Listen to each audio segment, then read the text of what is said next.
श्री स्वामी समर्थ. मी प्रेरणा तुमचं सर्वांचं आपल्या या यूट्यूब चॅनलवर परत एकदा अगदी नवीन व्हिडिओसोबत मनापासून स्वागत आहे. तर आज आमच्या घरी पावभाजीचा बेत आहे. म्हटलं तुमच्यासोबत ही रेसिपी शेअर करूयात. तर पावभाजी बघा किती मस्त झाली.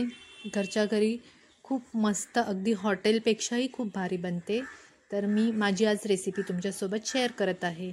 तर त्याच्यासाठी बघा एवढं सारं साहित्य लागणार आहे.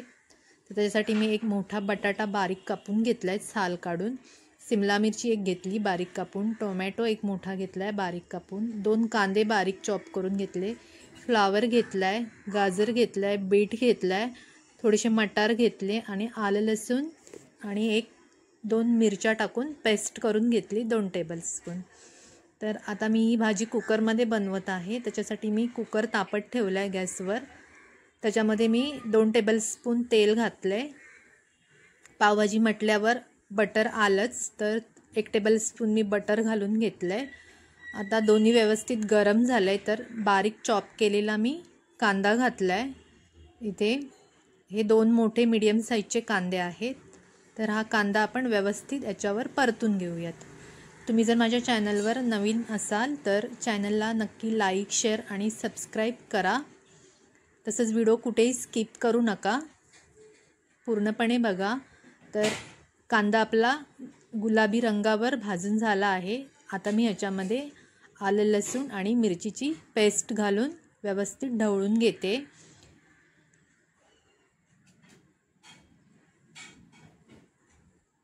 आलं लसूण मिरचीची पेस्ट आपली व्यवस्थित भाजून झाली आहे. तर आता मी याच्यामध्ये टोमॅटो घालून घेते. इथे 2 छोटे टोमॅटो मी अगदी बारीक कापून घेतलेत. आता हे आपण व्यवस्थित याच्यामध्ये भाजून घेऊयात. कुकरमध्ये ही भाजी अगदी पटकन बनून तयार होते आणि खूप मस्त लागते, झटपट होते, खूप वेळ लागत नाही. सध्या श्रावण महिना चालू आहे, तर पावभाजी झालीच पाहिजे ना महिन्यातून एकदा तरी. आणि पावभाजी खूप सुंदर लागते, कधीतरी वेगळं काहीतरी म्हणून. आता मी इथे 1 सिमला मिरची घेतली आहे, ती पण बारीक कापून घेतली. काही भाज्या मी अगदी बारीक कापून घेतल्यात, कारण मॅश करताना पटकन त्या इझिली मॅश होतात म्हणून. आणि तेलामध्ये पण व्यवस्थित परतल्यावर त्याचा कच्चटपणा निघून जातो. तर अशा पद्धतीने तुम्ही बारीक भाज्या कापून घाला, भाजीला वेगळीच चव येते. आता मी इथे गाजर आहे, 1 मोठा गाजर आहे, तुम्ही चांगला त्याचं साल काढून किसून घेतला आहे. तसंच बीटाचं पण साल काढून मी किसून घेतला. बीट 1 छोटा बीट आहे, 1 मोठा बटाटा आहे. आणि आता इथे मी अर्धी वाटी मटार घेतलेत. ह्या भाज्या व्यवस्थित आता परतून घेऊयात. थोडेसे फ्लावरचे तुकडे घेतलेत मी 1 वाटी. भाज्या तुमच्या आवडीप्रमाणे घाला. बीट घातल्यामुळे भाजीला कलर येतो आणि चवही वाढते आपल्या भाजीची. हॉटेलच्या भाजीला कलर घातला जातो, त्याच्यामुळे ती खूप लाल दिसते. मी इथे कलरचा वापर नाही केला आहे. आता चवीप्रमाणे आपण मीठ घालूया आणि सर्व भाज्या व्यवस्थित परतून घेऊयात. आता मी इथे पावभाजी मसाला घेतला आहे 2 चमचे.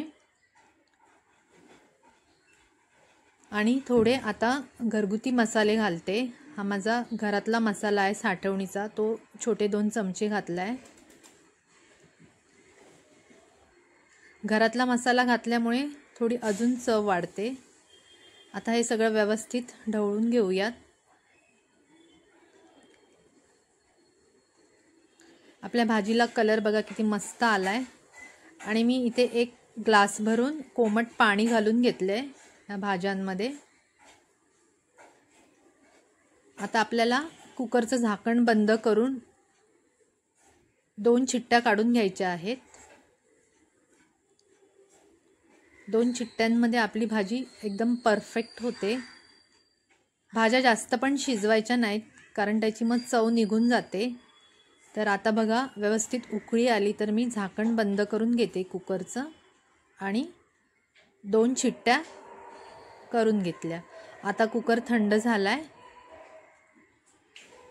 भाज्या आपल्या व्यवस्थित शिजून आल्या आहेत। ह्याच्यामध्ये थोडंसं पाणी वाटतंय, पण ते भाज्या मॅश केल्यावर आपली भाजी व्यवस्थित बनेल। तर आता मी मॅशरने हे थोडंसं मॅश करून घेते भाज्या, त्याच्यामुळे भाजी आपली व्यवस्थित मिळून येईल। आता फायनली एक थोडासा तडका देते। याच्यामध्ये मी हे थोडंसं बटर घालून घेते आणि 1 चमचा घरगुती मसाला घालून घेते। या स्टेपमुळे आपली भाजी खूप खमंग होते। या मसाल्याचा चव वेगळाच येतो भाजीला आणि भाजी खूप छान लागते। आता हे बटरमध्ये व्यवस्थित थोडं परतून घेते। याच्यामध्ये मी अर्धा चमचा गरम मसाला घातलाय। इथे थोडी तुम्ही हळद पण घालू शकता। माझ्या मसाल्यामध्ये हळद आहे म्हणून मी हळद नाही घातली। आता ही मॅश केलेली भाजी मी याच्यामध्ये घालून घेते।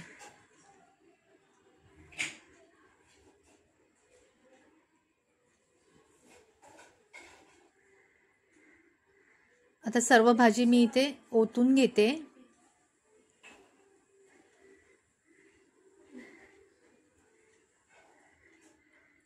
आता इथे आपल्याला मीठ किती पाहिजे, कमी आहे जास्त आहे ते आपण इथे बघून घ्यायचं आणि व्यवस्थित परतून घ्यायचं। आता मी अजून थोडंसं बटर घालते। पावभाजीमध्ये बटर जास्त घातल्यावर पावभाजी खूप छान लागते। आणि आता वरून थोडीशी मी कोथिंबीर घालून घेते। तर आता आपली पावभाजी खायला तयार आहे। परत भेटूया एका नवीन आणि सुंदर व्हिडिओसोबत। धन्यवाद। Thank you so much.